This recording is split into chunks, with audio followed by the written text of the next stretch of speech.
नमस्कार दोस्तों, आज संडे है और आज हम कुंडली अध्ययन करते हैं और ये जिनकी कुंडली है वो फ़ॉरेनर फ़ॉरेनर है और वहीं रहते हैं। इनका एक ही क्वेश्चन था कि इनकी शादी क्यों नहीं हुई है और ये प्रश्न भी शायद इनके मन में इसलिए उठ रहा है क्योंकि अभी उनको शुक्र की महादशा चल रही है।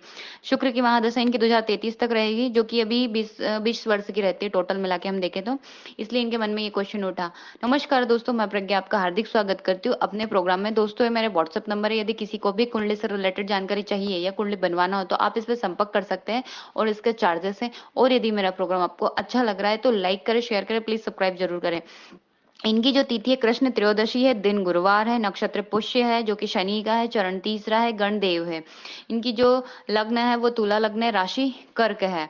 जो लग्नेश बनते हैं शुक्र, शुक्र 12वें में जाके बैठे हैं, जो कि अवयोग नहीं बोला जाएगा वैसे तो, शुक्र को दोष नहीं लगता है, पर जब भी लग्न छठे 8वें 12वें में जाता है तो ये अवयोग ही माना जाता है। इसके साथ ही जो शुक्र महादशा के पहले इनकी सूर्य की बाद शुक्र की महादशा के बाद इनकी सूर्य की महादशा आएगी, जो कि 6 वर्ष तक रहेगी। यहाँ पे काल्प सर्प दोष प्रबल रूप से विद्यमान है। लग्न आपका तुला है, लग्नेश 12वें में वह हाउस में जाके बैठ गए तो ये अच्छा नहीं है बिल्कुल भी। राशि से आपके बंधे चंद्रमा, जो कि अपने घर में बैठे हैं पर पक्ष बल से बहुत कमजोर है, राहु के साथ ग्रहण दोष लगा के बैठे हैं। शनि को हम देखते हैं ऐसे, नवमांश में तो शनि इनके जो है नवमांश में दिग्बली होके सप्तम भाव में बैठे हैं। मंगल राहु का भी यहाँ अंगारक दोष बनता है और मंगल चंद्रमा भी लक्ष्मीपति योग भी बनता है। नवमांश कुंडली में हम विवाह का सुख देखते हैं चौथे भाव से, जिसको सुख भाव बोलते हैं, वहाँ राहु केतु बैठे हुए हैं। साथ ही जो शनि की 10वीं दृष्टि वो पड़ रही है और लग्न पर भी 7वीं दृष्टि पड़ रही है। केतु की दृष्टि गुरु शुक्र पर 9वीं दृष्टि पड़ रही है। जितने ज्यादा पापी ग्रह सुख भाव को देखेंगे आपके सुखों में उतनी ही कटौती हो जाएगी। साथ ही मंगल भी 8वीं दृष्टि से वहां देख रहे हैं। लग्न में मंगल नीच राशि में बैठे पर चंद्रमा होने के कारण नीच भंग हो रहा है वहां पर नवमांश में फिर से मंगल प्योर तरीके से यहाँ पे नीच राशि में ही बैठे हुए हैं, मतलब वो नीच के ही कहलाएंगे। चार पापी ग्रहों की सुख जो भाव होता है वो देखना अच्छा नहीं है, मतलब उसको सुख लेने ही नहीं देंगे।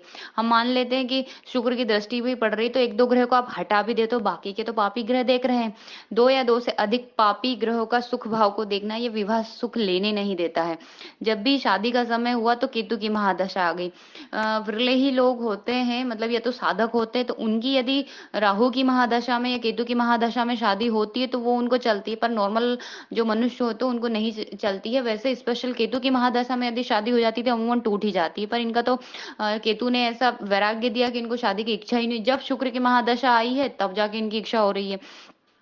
राहु आपकी कुंडली में सबसे ज्यादा बली है, वर्गोत्तमी भी वो 10वें स्थान पर बैठे हैं, लग्न में भी और नवमांश में सबसे ज्यादा बल उन्हीं के पास है।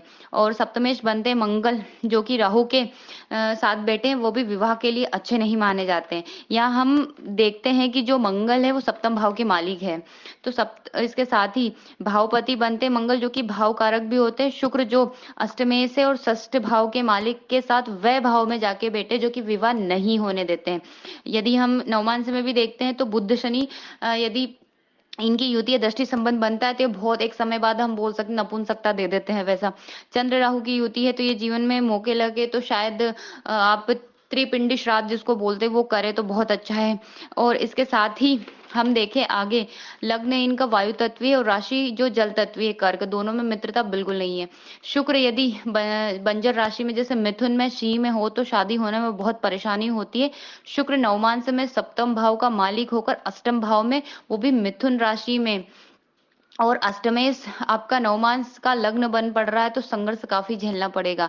नवमांश के हम देखें सप्तम पति बनते शुक्र, जो कि पाप कर्तरी योग में भी बैठे हैं और कारक और सप्तमांश दोनों साथ में बैठे हैं। सप्तम पति दोनों तरफ पापी ग्रह, तो पहले शनि है बाद में सूर्य मंगल है, तो ये पाप कर्तरी योग में हो गए।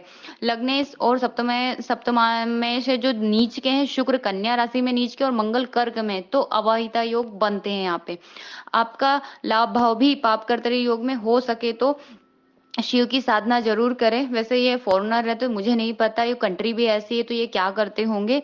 और हो सके तो चंद्रमा पक्ष बल से कमजोर है तो शायद आपकी मन की स्थिति यहाँ पे स्ट्रोंग कर लीजिए थोड़ा। और जो भी आप जिनको भी मानते हैं उनकी आप इष्ट आराधना कर सकते हैं। इसलिए शादी के योग तो नहीं दिख रहे हैं यहाँ पे। धन्यवाद दोस्तों।